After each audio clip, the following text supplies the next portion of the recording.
Welcome to Mind Your Music Business, where industry executives, singers, songwriters, and producers come to share their experience in the music industry. Today, I have a very special guest with me. I am so excited to have him in the building. Believe me, you do not want to miss this. And get your pens and paper because he is going to drop some true gems on us. Today, I have Robert Celestin, ESQ, a graduate of Yale University and Columbia Law School, has over 25 years of experience in the entertainment and law in New York City.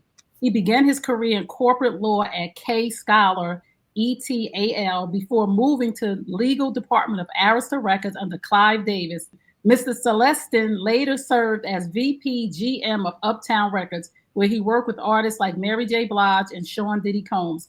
His career continued at Untouchable Entertainment Incorporated, and he also partnered with attorney Louise West, representing artists such as Timbaland and Missy Elliott. Currently, Mr. Celestin leads his firm, the law office of Robert A. Celestin, offering legal and strategic advice to independent record label artists and producers.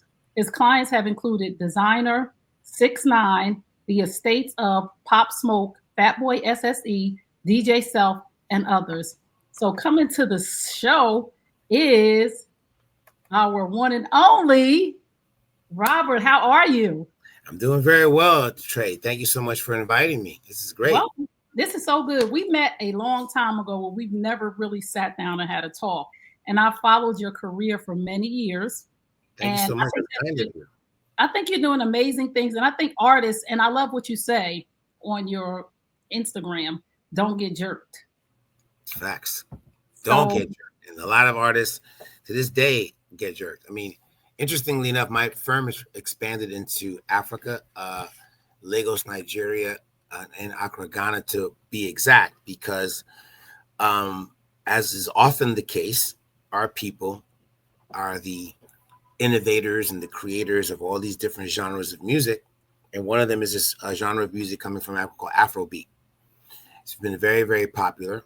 And so I have an associate who lives in Lagos, Nigeria, and we've representing some recording artists. This past June, she and I went to Lagos. Well, she was already there. I went to Lagos, and we had a 2-day music business seminar where we tried to teach up-and-coming Nigerian recording artists the do's and don'ts of the music business. And it was well received. It was very, very well attended, and we hope to do it again next year. Wow, being in the music industry for 25 years and going from different pockets of music, now that the industry has changed and shifted so much with streaming platforms and independent artists, what do you see the biggest difference legally for artists when it comes to this big, creative, crazy shift? Well, I mean, you have to understand something. The legal aspects of the business haven't changed that much. There's still recording contracts, producer agreements that need to be drafted and negotiated. The record deals are definitely different. So you have to understand something, that when you and I were coming up, the music business was based on an ownership model, meaning that you and I would go and buy, a vinyl record or a CD, and we would own it, put it in our library, listen to it from time to time, or maybe we create a playlist and all that, or cassettes. We would own it. What happened in 2006, I believe, when Spotify was created, the streaming service, the music business shifted from an ownership model to an access model, meaning you don't own the music, but for $9.99 a month, you will have access to all the music ever created on the planet. So from that perspective, that has changed dramatically. The way artists get paid from a royalty perspective has changed. We're arguing with the DSPs, the digital service providers, that they're not paying us enough. You can imagine that's always an ongoing fight. It was a fight when we were selling CDs and cassettes, and it's a fight now that we're only streaming music. But it has also changed the way artists get signed to record deals. Again, back in the day, if you were talented, and you met with a manager or an artist like an attorney like me, and you say, hey, I got 3 records. Well, if I like the records, I might make some phone calls and basically shop you around. In this day and age, that doesn't happen as often, like very rarely does. These days, you as the artist have to get yourself to the point where record labels are chasing after you, right? So that is one of the biggest difference. When most of my clients that have really been super successful have put me as an attorney in a great position to negotiate the best deal for them, because more than one record label wants to sign them, thereby increasing my leverage in terms of getting them high 6 figures, in many cases, multi-million-dollar deals. So from a legal perspective, when it comes to these agreements, these signing to record labels, it's definitely has changed to some degree for the better, because the monetary upfront money can be so ridiculous and life-changing. But as with anything, there's some cons to it. So you speak of the monetary upfront money. I have 2 things I heard that I want to talk about. The monetary upfront money. So years and years ago, artists were getting advances. So are you talking about, is that an advance of monetary upfront money that artists didn't know that they had to pay back? But then when they were looking and they got their money, they were like TLC and different artists like, why am I broke? Because you bought cars and you bought houses and you did these things. And That's it was correct. That's part of it too. So is that a good thing for the artist to get that upfront money that you just talked about? Absolutely. I always say, if I've done deals, $2-3 million upfront payments. What's wrong with that? Right. And remember, it's called an advance and not a loan. And this is where a lot of artists get it messed up. Yes, you do have to repay, or they call it recoup, that advance, but it's from your record sales. So if I have a client and they're in a position where they can get a $2-3 million advance, I would say take it. But then what I would say then is, okay, make sure you get a good accountant or business manager. Remember, you have to pay your taxes. You may have to pay your manager. You obviously have to pay your attorney, right? And then you got to budget it out, figure out what you need to live. And then the rest of that, invest it wisely. Maybe go buy some property or buy something that continues to bring you residual income. Sometimes you may still need to use that money to help promote and market yourself if the label, for whatever reason, isn't as high on your song as they should be, right? So this is some of those things that I would always say. And it's not a loan. If you take that advance and you go buy a couple of houses, let's say, and the record that you put out bombs, it fails, doesn't sell enough records to recoup the $2 or $3 million advance that you received, what's going to happen? Can the record label then go and say, hey, Mr. Artist or Miss Artist, I gave you $2 million. We didn't recoup. So we need you to sell the houses that you have to recoup, the money we gave you. Absolutely not. Right? They will take the loss, and most likely they will drop you. Your contract will be terminated with them, and you're free to go about your business. So again, if you're at that position where and usually what happens is the artist gets what we call a viral moment, right? Whether it's on TikTok, which is the music discovery tool. It's going to be interesting to see what Trump does about that. But, this is the way record labels are signing artists. Something on YouTube, maybe you may have a co-sign from Drake or something like that. Some bigger artist notices you, and all of a sudden, all eyes are on you and on the record you put out. And then these record labels, they all have what's known as research departments. They hire young kids who are in front of their computers, looking at Spotify and Apple and Amazon and trying to see which new artist is starting to bubble, which new artist where every week the streaming is more and more. And when they feel it's gotten to a certain point, then they reach out to the artist and, hey, we like what you're doing, da da da da. And they'll say, well, who's your attorney? Then you find an attorney. Hopefully you find me. And then I'll play the game of trying to get one label to bid against the other.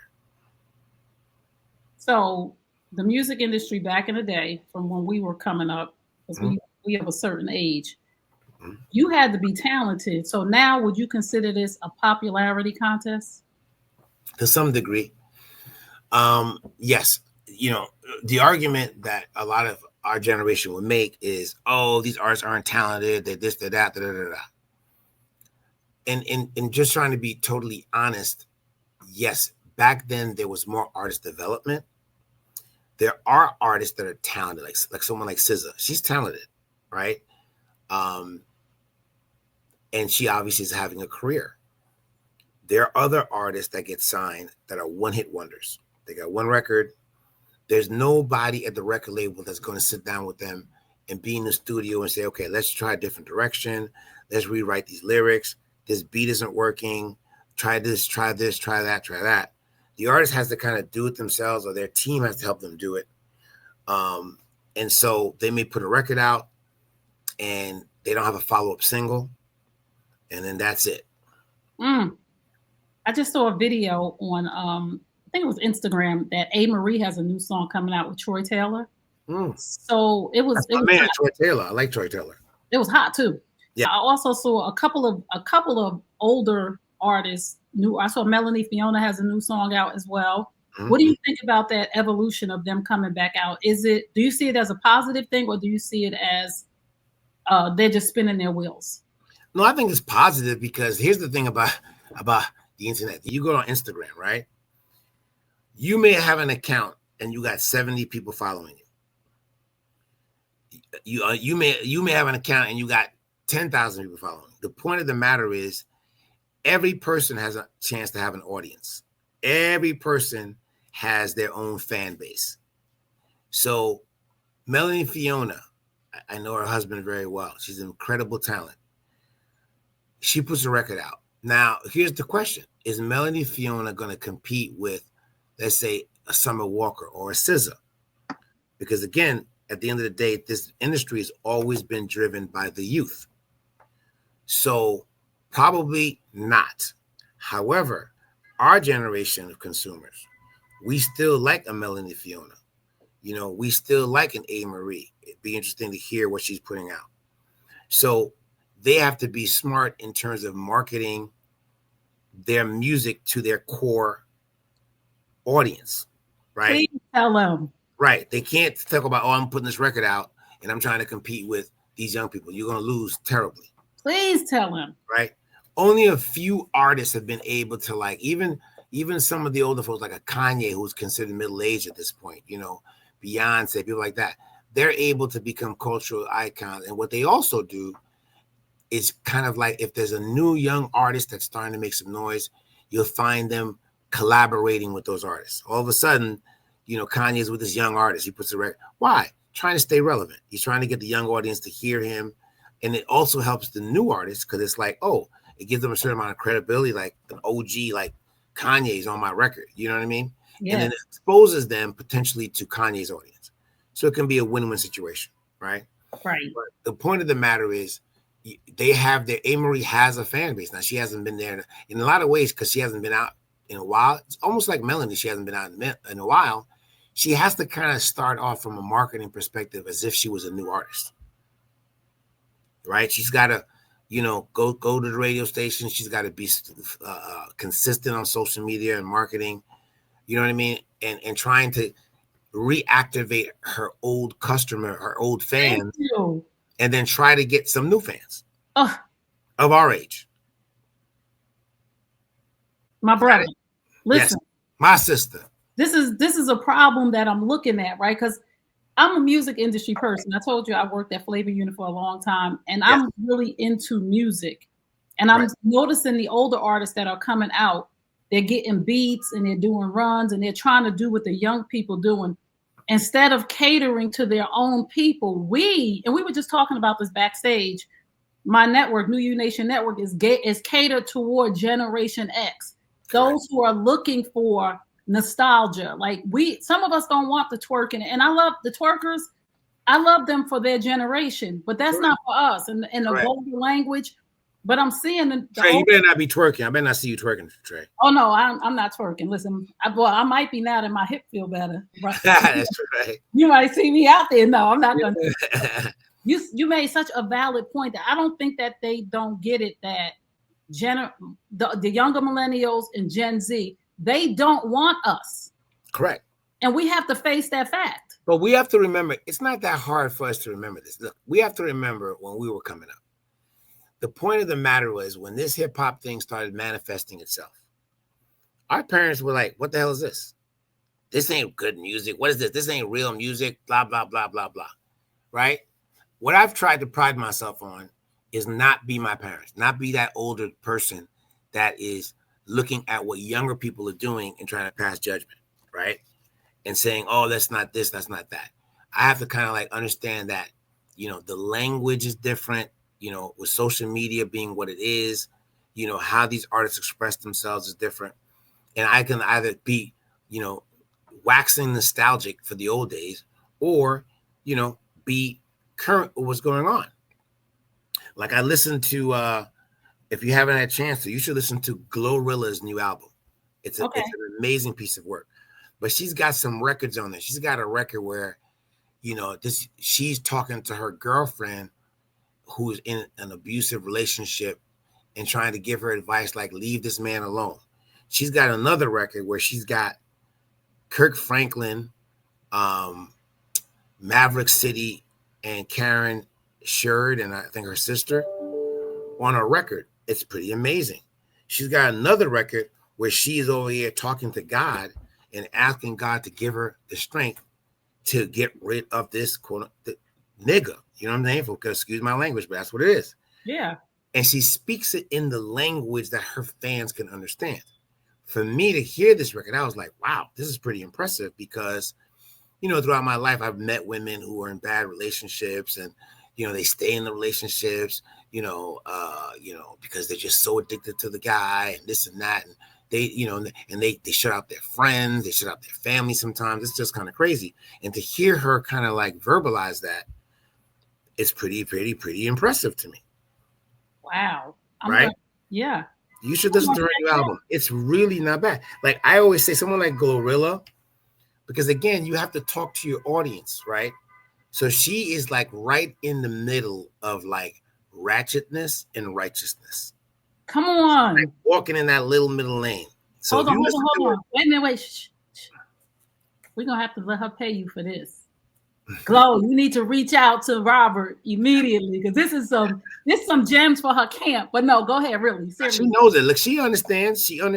Like the first record she got is a little ratchety, right? You gotta like, you know, you gotta understand there's a lot of these young girls out here, even someone like Sexy Red. You and I might not understand it. I saw her in concert the other day. Everybody was so excited to see her. And, you know, I'm looking at her, she goes on stage and she don't really have no real interesting outfit on. She got a couple of dance. It's just the show quality, the entertainment quality to me definitely leaves much to be desired. But when she says, fuck my baby daddy, there's a lot of women who baby daddy ain't shit. Right? We might not like the language, but it's true. Right? How many women I talk to got kids? I'm like, well, where's the father? He ain't around. He ain't. Hello? It's that you went through that too. I'm going through that. I mean, he's around. I have a 15-year-old on autism spectrum, and I'm not to bash his dad, but he's definitely not around as much as he should be. And I do have those moments where I'm saying, you know, F my baby daddy. Right. In my mind. Yes, you in your mind. But the fact that she's saying it is because either she's going through it or she knows some friends are going through it. And it's like trying to give these young girls a little chance to like, you know what, just have some fun. Fuck that baby daddy and have some fun and enjoy yourself. Come on. Right? What's wrong with that? Now, we may not like the language, but the language is what the language is today. Listen, for them. If you look at you look at our politics, and I don't want to get into the lesser thing, whatever, because I know how we both feel about it. But right, the language is coarse, right? Mm-hmm. Right? This is the general. This is the, like it's we can't have a civil disagreement, Right. right? Some dude is calling Letitia James big fat ass, tell fat ass James this and like what? Right. So if our national leaders are talking like this, what do you think the kids are going to talk a different way? Oops. So we want to be offended because they're using a certain word, but this is what it is. So when in Rome, do as the Romans do. Like, you got to learn that language. I have to, for me to be an effective advocate for my clients, I have to be conversant in that language. Yes. And I can't be telling, don't say that. Don't. No, they're gonna be like, shut. You looking ridiculous right now. Right. This is our language. This is how we speak. This is hip hop is a culture. It has right. its own language. It has its rules, a way of being. It's not just some So either you are part of the culture or you're not, or you understand the culture or you do not. And I'm not mad at the young people.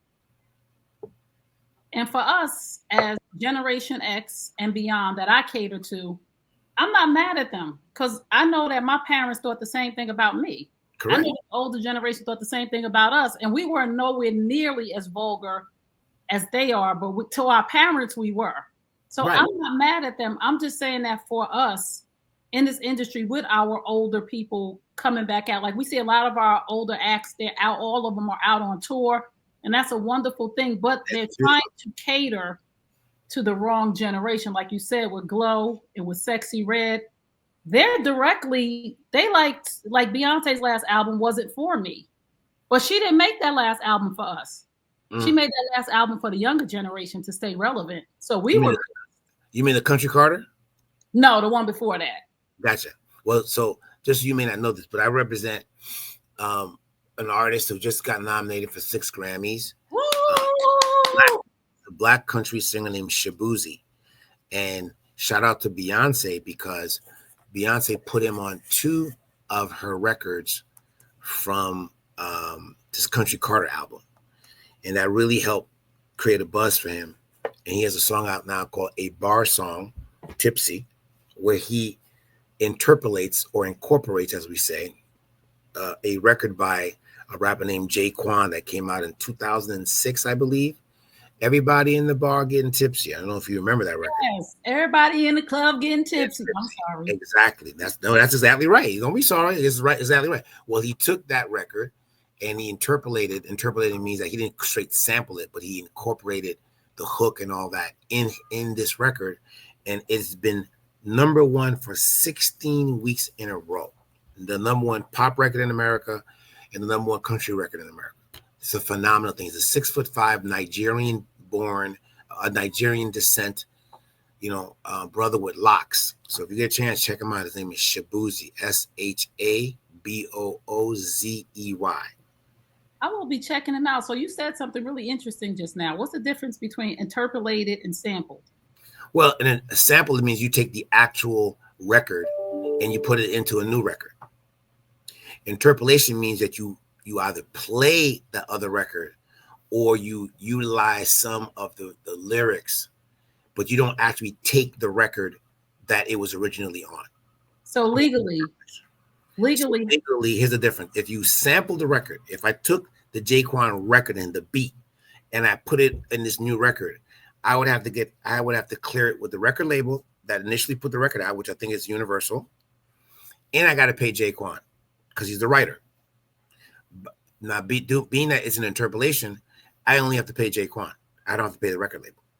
What? See?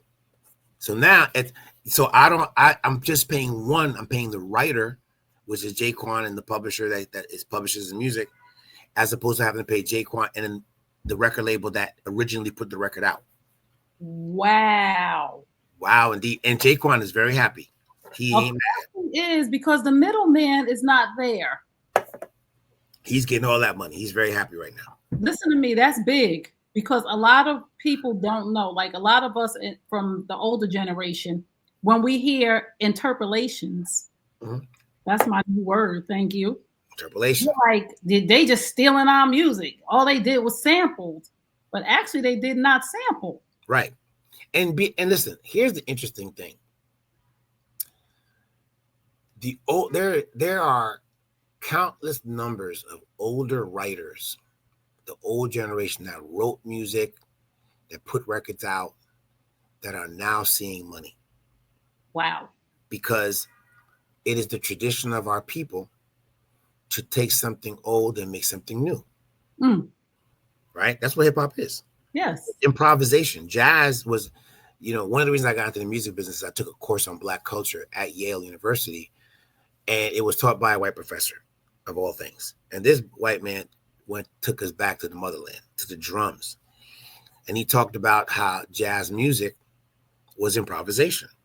Billie Holiday would not sing the same song the same way, right? Every time she sang, her record or one of her records, it would always be different. And jazz was a metaphor for Black life in America at the time. Hip hop is a metaphor for Black life in America now. It's improvisation. The music was created improvisationally because if you remember in the 70s, when the federal government cut off money to schools, the schools couldn't pay for music education anymore. And what did we do? We took a turntable, shout out to Kool Herc, flipped it, started rapping to it, call and response. And 51 years later, it is now a full-blown billion-dollar industry. Who knew?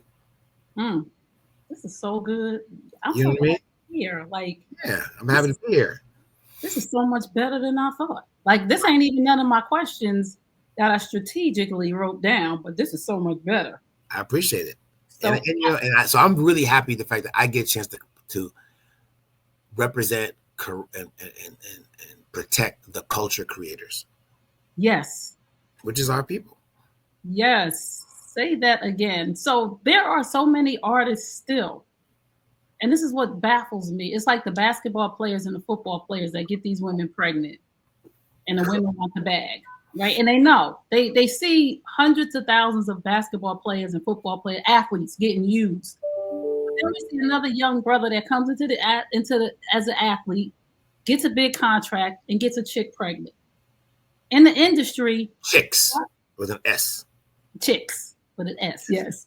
Yes. So why are in this industry right now, the music industry, and I love your phrase, don't get jerked.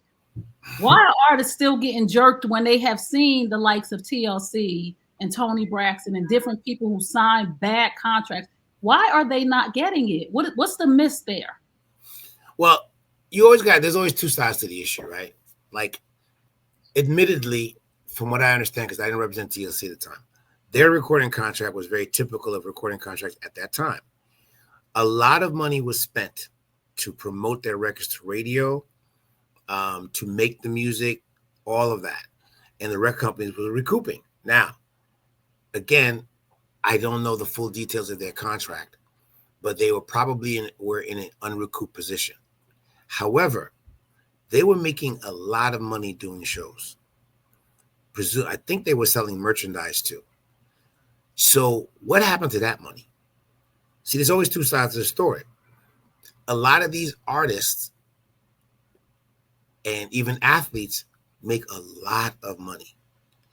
And yet, at the end of the day, if they're taking care of their family, they're investing with their friends, and this and that, they are in a position where they end up broke. And then they turn around and they blame the music industry or the athlete, the sporting industry. No, like I've been in rooms with artists and their business managers, and business managers are the folks that are entrusted with helping an artist or an athlete pay their taxes, pay their bills if they can't do it themselves. Most of them can't. Help them, get a loan to buy a house or something, property. I've been in the room where the business manager said, hey, you got X amount of dollars coming in. We have to pay. I got to take some money out for taxes. And this is the amount. And the artist would say, oh, no, don't do that right now. You know what? On the next show, you could take the taxes out. The business manager's like, listen, I think you got to take these because you got to pay taxes on the next show also. No. Whatever. Great. And it's their money. So at the end of the day, the business manager has to do what his client is telling them to do. Next show comes, here comes another check. The business manager says to the artist, you know, you got to take money. You got to pay for the last show. I got to take money for taxes. And then I got to take money for this one. Oh, no, but wait, just pay one. Don't do, like, next thing you know, they've not paid their taxes. And they turn around. What do? Oh, the business manager ripped me off. What are you talking about? Business manager told you what to do. You didn't listen. You know, I sit down with clients all the time, and I'm like, I could just simply be the lawyer that says, okay, here's what your contract says. Here's how much money you're getting. Sign here. Peace. But because I'm a Black attorney, most of my clients are artists of color. I'm trying to give them a little bit more advice. Like, listen, help them find, you got to get a business manager. You got to take taxes. All right. I know you want to get a little bit of money to play with and buy some jewelry or whatever. We'll take a little percentage of that. That's great. Don't go over this. But then the other one, you got this, you got that. Oh, heaven forbid you got a kid. You have a child. Now it's like, okay, what's going on with the child? Oh, I don't fuck with the mother, whatever. Okay, that's all well and good. But you have a child. Like, what are we talking about? Then I have to take it a first step further. Do you have life insurance? Do you have health care? Like, these are things that I try to impart to my clients. 50, 60% will listen, the other won't. Wow. What was that? During the pandemic, 50% of the clients that had listened to me and put money away, or they were smart and strategic with their money, called me up to thank me. Wow. 50% of the other was like, oh my God, I got to figure out to make some money. Or what do I need to do? Can you sell this? Can you sell that? It was just ridiculous. Because because they couldn't do any shows. A lot of artists will say, okay, because the money's not really coming on the record sales. But if you can go do shows, then you're in a great position. Hold on 1 second. Okay, you got somebody. So at the end of the day, when the show money stopped during the pandemic, my phone was buzzing. And some clients listen. Thank you, Bob. I listened to you. I'm like, you listen to me? Oh, that's great. Good to know that. And some of them, there was nothing I could do. So they either scamming or they're back on the street, whatever they were doing before. And it's like, wow. Oh, well. Wow. Oh, well. There's, in football, you should Google this. Adrian Peterson. He's a famous running back. I know Adrian. He must have made like $140 million, $100 million in his career. The dude is broke. Apparently, he spent, he took a loan out for $5 million to throw a birthday party and flew 300 people on first class flights to go to this dinner. Like, Google it yourself. Shannon Sharp is talking about it. But if that's really true, what is your problem? That's the whole thing. That mentality, that ghetto mentality is ridiculous. So let's just talk about, you talked about them doing shows, and when shows are not happening, which sometimes shows don't happen, people are not booking, people are not buying tickets. Just explain to the artists who are listening right now, because there's a lot of artists that don't understand that the writers and the producers make publishing. So they're looking at the writers and the producers who are getting paid from these songs that sold millions of records and hundreds and millions of thousands of streams. And they're like, they're taking my money, but you didn't write. Can you just explain to them the difference between being— That's 100% correct. I tell all my clients, you better learn how to write. Even if you don't know how to write, you better be in that room when the writers are writing that song and contribute in some way to get that publishing money. Because you're right. Money derived from writing lyrics or composing music is almost like retirement money. If you get it right, it's like a gift that keeps on giving, right? Some of these older artists, again, their music is being interpolated or sampled, right? They are not getting a check. Some of these older artists are actually selling their catalogs. There's a very big trend the past 4 or 5 years where major hedge fund investors or private equity funds are purchasing the catalogs of certain artists for millions and millions of dollars. You may say, well, why do they do that? Because the music has a steady rate of return. They know I'm going to spend 10, 15, 20, 300 million, 200 million. Doesn't matter. Over time, I'm going to get that money back, right? So the ability to write your songs is super important. Even if you bring a co-writer in or whatever, that's fine. But you need to be in a position where you are able to write, and if not, learn how to write. Or if you are making music, learn how to compose your music, learn how to make beats, learn how to play an instrument, and you can maybe collaborate with the person making the beats and add some chord changes or whatever the case may be, because then you are also considered a writer. Sometimes people get it messed up, but a writer means somebody who writes lyrics. No, somebody who composes music, because back in the day, like Quincy Jones, there's a picture of Quincy Jones, and he's literally writing some music out. That's why he's also a writer. So it's very, very important, Trey, that artists, write. That's long-term money. Harry? That's long-term money, girl. Mariah? Listen, people are like, why is Mariah so rich? Because Mariah wrote everything. And that Christmas song, every Christmas. Every year. For Christmas, she's going to make $1 million every year off that record. Because they don't understand that the writers, and I'm looking at the young artists, and I tell them all the time, I don't care if you go in there and add a line. You got to do something, because you're not understanding that you're looking at all of these older artists that are killing themselves performing because they have to. Like we're seeing these artists, we're like, why is this artist, this person, their family needs to tell them to sit down. No, they didn't write nothing. They have to have some money coming in, so they have to perform. Or they didn't manage their money well. Right. So they got to perform.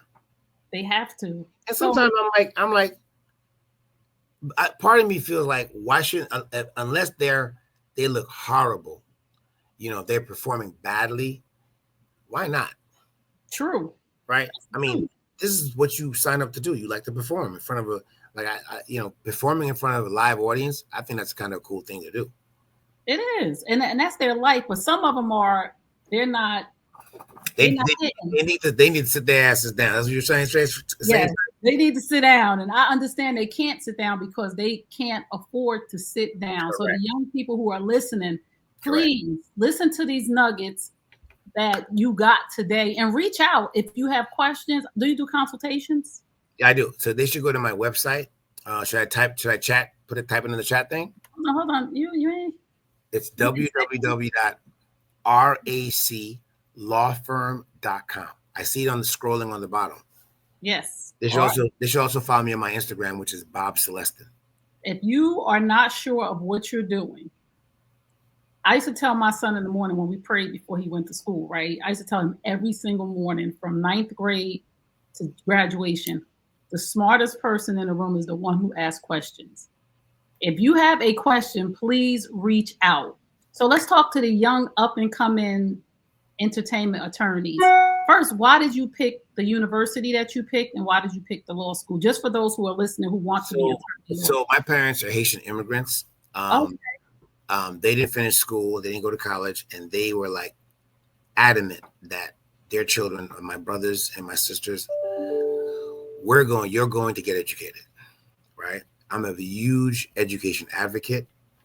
I believe all of our people should be educated. You can make the argument, well, you don't have to go to college. I kind of beg to differ.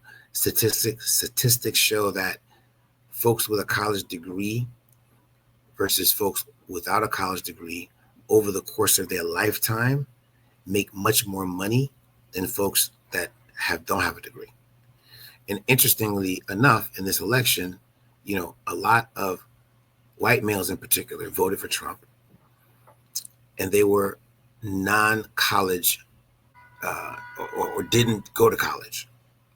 And you wonder and say, wow, when you go to college, generally speaking, and you're taking a variety of different courses and you're meeting different people, it's supposed to stimulate thought and thinking and critical analysis. I wonder if they had gone to college, whether or not they would have looked at things, or the things that they heard, they would have examined a little bit more closely. Having said that, at the end of the day, I ended up going to Yale, primarily because they recruited me. I had a next door neighbor. One day, my mom, we were outside of my house, and I say, Mom, I got this letter from Yale, and our next door neighbor, they were English, and when I said I went to Yale, and the guy says, Yale, that's a great school. You should go there. And I didn't know. My parents didn't even know. I didn't know what Yale was, whatever. I'm like, oh, that's just another college. But then I did my research. I went to the campus. I was like, oh, I love this school. And when I was at Yale, two things happened. I ultimately became a DJ on the radio station there. Yale had a radio station called WYBC FM. And I took this course on Black culture. And when I was doing the radio, I used to have Black radio promotion folks from the Black music department. Back then it was the Black music department. They would come to my radio station to pitch their records and they wanted me to play some of their records. I developed a relationship with them, and they were the ones that put the bug in my ear and say, hey, I think you should think about being a lawyer. Initially, I was pre-med, decided not to do that, then thought, oh, I could be a DJ on WBLS, in New York. I'm going to be a DJ. And they said, the guy who owns WBLS is a lawyer. His name is Percy Sutton. You should think about becoming a lawyer. We need more Black lawyers. And I thought about it, and I said, what's it take to be a lawyer? Well, can you read? I'm like, check that box. Can you write? Check that box. And can you think? I majored in psychology and philosophy. All I did was think. Think about, who am I? Why am I here? Is there a God? Why? So I took it, and when I got to Columbia, I was like, all right, I want to get into the music business. And that was my main course. Took some courses on copyright, some recording agreement, contracts, things of that nature.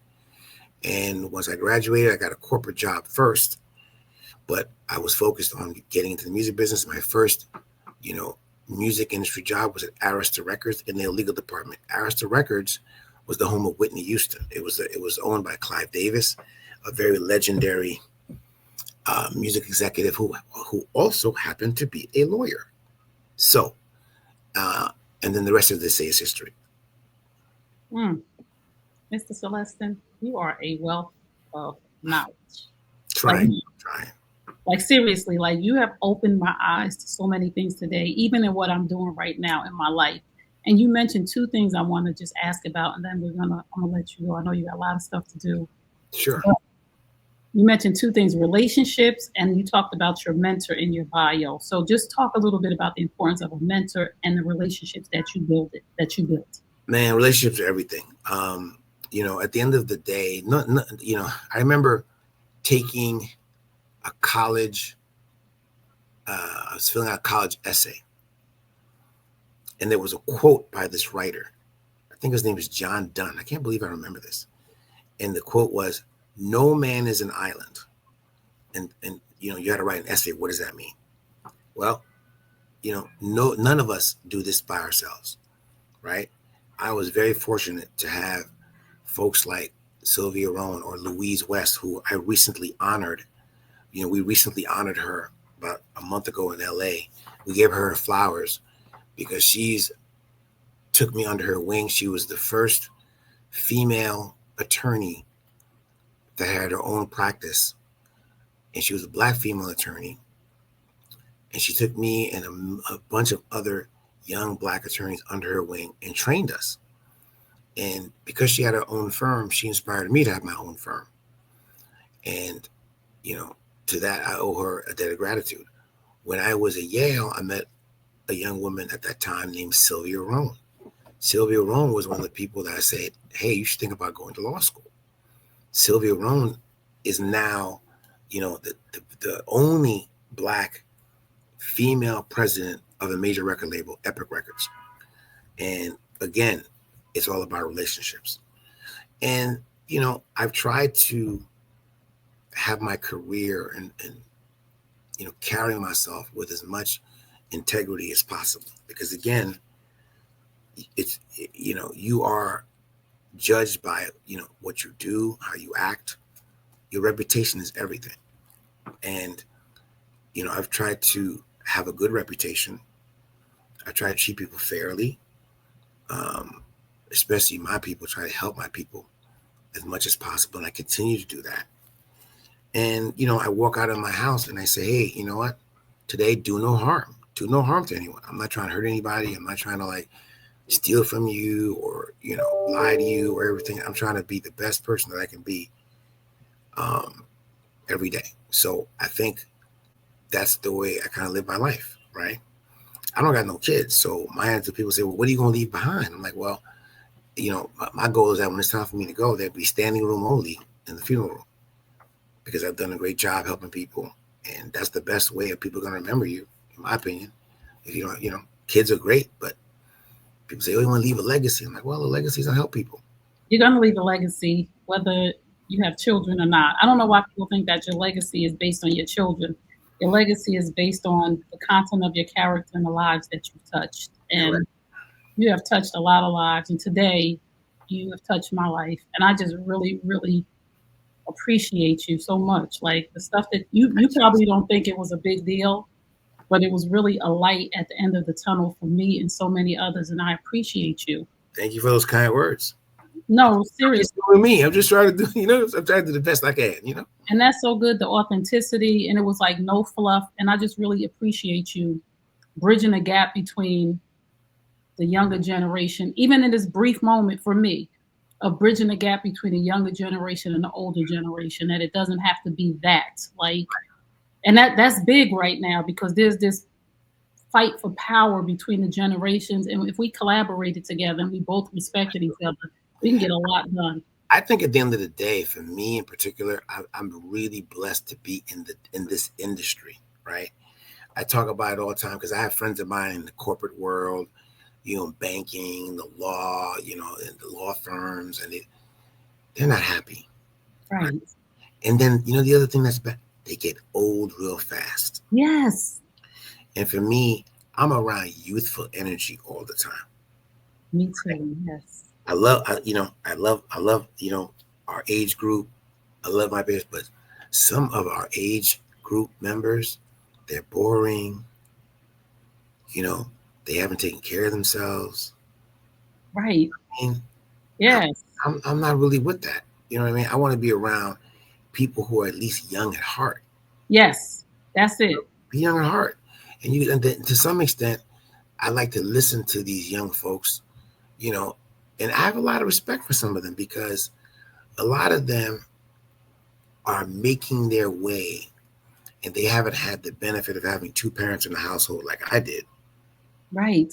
They got a mother, they can't get along with the mom, the father ain't around, or the father, it's just, but yet here they are, they're still trying to make something, make something of themselves, make something happen, right?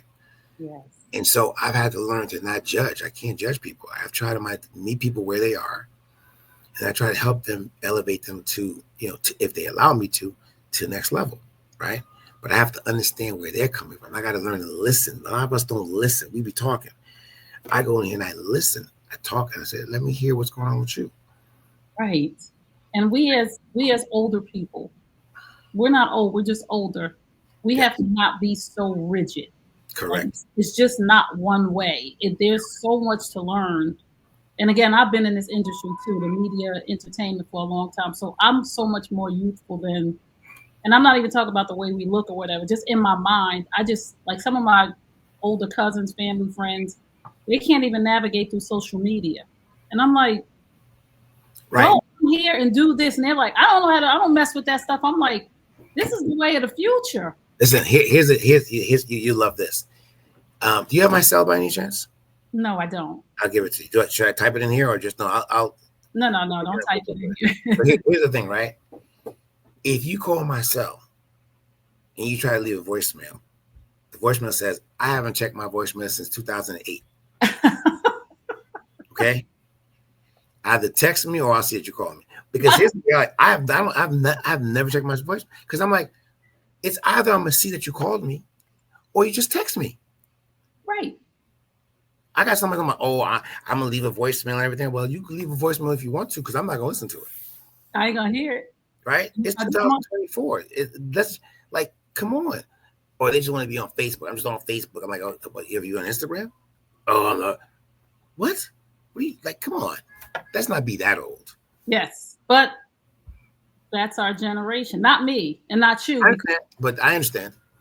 Because what we do, we have to know, we have to be in the know forever. So we have to be relevant. We have to be current. We have to just know how to use TikTok. Like I'm talking to a young woman now about helping me with my social media because clearly I'm doing too much. I'm doing too much, but I'm not monetizing enough because I don't know that side of it. So I was talking to a younger woman and she was impressed. She was like, "You have 54,000 followers on TikTok." The other older people I work with, they don't even know how to use it. And I'm just like, I don't use TikTok either. So you might help me. I mean, I'm aware of it. I have it on my phone. I do watch it from time to time, but Instagram is my thing of choice. Okay, so good. If you're in the music industry and need legal representation, contact RAC Law Firm today and see how 25 plus years of experience they have to offer can help you. Don't get jerked. That's right. RAClawfirm.com or call 212-262-1103. Get your money and get your mind right. That's a fact. Let me just say, can you give us just a final thought to those who are listening in the entertainment business right now? No, I said, listen, this is an incredible time as an independent artist. There's a lot of opportunities. You just got to protect yourself. You got to be, and the other thing too is you have to be super consistent on social media, right? If you're putting music out, you can't put music out in January and not put another record out until June. That's not the way it works. You have to at least put out a record every month, and you have to be consistent on your social media. You have to be consistent on Instagram, TikTok, Facebook, YouTube. You have to be consistent, right? The capital letter C equals consistent. And if you're focused, and this is your desire, as with anything, and you're focused, you put the time and work in, you'll be successful. And y'all heard it from the best in the game. Now, listen, pay attention, do what you're supposed to do, and your life will change. So I thank you so much for your time and your talent and all the gems that you shared. And again, just tell them one last time where they can find you because we want to make sure they get to you. They can hit me at www.raclawfirm.com. At the office 212-262-1103. Hit me on the gram at Bob, B-O-B, Celestin, C-E-L-E-S-T-I-N.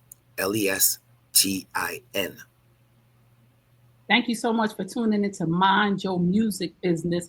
We will see you next time on the New You Nation Network YouTube channel. Please subscribe, hit share, and don't forget to hit the bell for notifications. See you next time. We love you. Cool.